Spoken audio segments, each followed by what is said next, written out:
Hey everyone, it's Jacqueline for Pixie Dust PhD. Recently, we got the official email introducing the cabins at Disney's Fort Wilderness Resort, the newest Disney Vacation Club resort. Let's go over the details of what we know so far and what information we're still lacking. The cabins at Disney's Fort Wilderness Resort, or as I will lazily probably refer to them throughout this video, the Fort Wilderness Cabins, are slated to open in summer of 2024. Membership at the cabins at Fort Wilderness are going to expire on January 31st, 2075. These cabins are a one-bedroom accommodation that sleeps up to 6 guests. In the actual bedroom, you will have a queen bed as well as twin bunk beds. Then out in the living room, you'll have that pull-down Murphy-style queen bed that will come down over the sofa. Disney Vacation Club has shared some artist renderings of what the space may look like. Note that these are subject to change. The cabins will also have a fully equipped kitchen. These will all feature a refrigerator, dishwasher, and microwave. Notably, the official description says there will be 2 countertop burners, and the artist rendering provided it looks like a pretty standard 4 or 5 burner stove, so I'm guessing this rendering is not quite accurate. Perhaps the details listed on the website weren't quite accurate. That being said, only time will tell. For the bathroom, you are going to have a separate vanity area outside of the bathroom itself, so that should be a mirror and sink. In the artist rendering of the bedroom, if you look out that bedroom door and across the way, there is your vanity and mirror. That presumably is the separate vanity and mirror for the bathroom. Then inside the actual bathroom, you will have a shower and an additional vanity. To my knowledge, we did not get artist renderings of this space. In the living room, you will get a sofa to chill out on. Based on the artist rendering, as well as knowledge from other Disney Vacation Club resorts, I think it's pretty safe to assume that the pull-down Queen Murphy bed is going to pull down over this sofa. And living rooms will also have a 65-inch TV. In my opinion, the placement of the TV from this artist rendering is a bit odd. You can't really watch TV if you're sitting on the couch. It looks like your best viewing point is probably going to be from sitting at the dining table. But this may be the only obvious wall to put the TV on, and hey, a TV is better than no TV. For specifics about the bedroom, again, you will have that queen bed and the twin bunks. In addition, you get a 55-inch TV, a closet, and a nightstand. The verbiage on the website does say a nightstand, as in singular. We can see a nightstand in this artist rendering. At the very left edge of the artist rendering on the far side of the bed, there is what appears to be maybe a little shelf or something. This could be an additional nightstand. It might not be though, it might be a windowsill or something completely unrelated. I personally always prefer when each person in the main bed has their own nightstand. I'm hopeful there will actually be 2 nightstands in this room, but only time will tell. Not mentioned on the website, but visible in this artist rendering, which again is subject to change, it does look like that the bed is lifted up, so you'll be able to store your luggage under it. We've also been told there will be some floor-to-ceiling windows for you to enjoy, as well as your personal patio deck. And important for some of you out there, some of the cabins at Fort Wilderness will be able to accommodate dogs. It's not clear how many units this will be of the total, but it's still really exciting for anyone who's hoping to bring along their dog. I believe this is a first for Disney Vacation Club resorts, having a dog-friendly property. Probably the single biggest thing that stood out to me was that there was no mention of in-unit laundry. Disney Vacation Club didn't say, yes, there will be laundry. They also didn't say, no, there won't be laundry.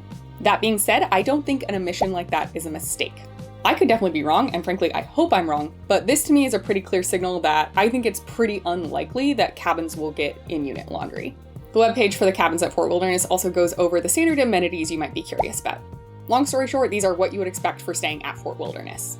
You'll have access to a boat ride to the Magic Kingdom, otherwise it's buses to the other theme parks in Disney Springs.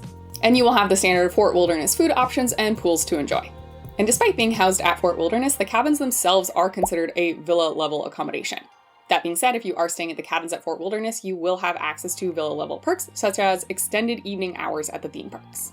We don't yet have official information on pricing, but we do have some snippets. The fine print I received introducing the cabins at Fort Wilderness indicated that the price range was typically $22,700 to $60,100.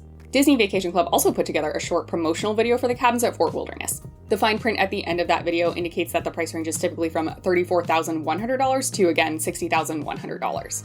I initially found it odd that this fine print didn't agree. Why was my email telling me basically shy of $23,000 when the fine print in the video is at $34,000? And frankly, $23,000 seems really inexpensive for a full membership purchase.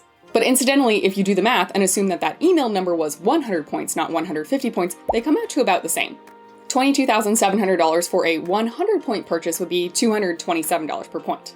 $34,100 for a 150-point purchase, so for full membership, then comes out to just above $227 per point. I still really don't know why the minimum quoted in the email would be for 100 points and quoted in the fine print on the video would be for 150, but this is my best guess at the moment. Last I heard, the minimum point purchase for new members, so folks that do not have any Disney Vacation Club points, was 100 points. If that's still true, maybe that's why that's listed in the promotional email. That being said, to be considered a full member and qualify for membership benefit extras, you do still need to purchase 150 points. As of the day I'm filming this in mid-December of 2023, both Aulani and the Riviera Resort are selling directly from Disney for $217 per point. With a new resort debuting, I certainly expect that initial purchase price to jump. Before I did this math from the fine print in the email, I figured it might debut around $225 to $235 per point or so. The higher end of that, $235, would be kind of a big jump from $217. But $227 per point is only a $10 jump, and that might be a stepwise increment between now and then as well. We very well may see the prices for Riviera and Aulani jump, say $5 a point to $222 a point soon, and then once cabins at Fort Wilderness go on sale, if they go on sale at $227, maybe everything gets moved to that number. This is all total speculation, it really is just a guess, but we do have at least a couple of data points to inform this guess. Excitement around a new resort always comes with a desire for more information, but ultimately there is a lot we still don't know. My best educated guess is that we will be at $227 per point, but we really don't have any word on official pricing. We also have no idea what the incentives will be, and we probably won't until the day of sales. We've yet to see a points chart, and in my opinion, there's really no valid comparison for this resort in terms of how many points per night do you think we're looking at. Yes, they are 1-bedrooms, but they also do sleep up to 6, which is pretty unusual. Additionally, it's a little cabin, so if I'm understanding the layout correctly, you won't have shared walls, you get your own private personal patio, all these things that we haven't seen before, and so how can you even guess how many points per night it will be? We don't have any information about dues yet to my knowledge, and I've not heard a peep about an official sale date. These are projected to open in summer of 2024, but in my opinion, summer is a pretty big range. That could be anywhere from May through September.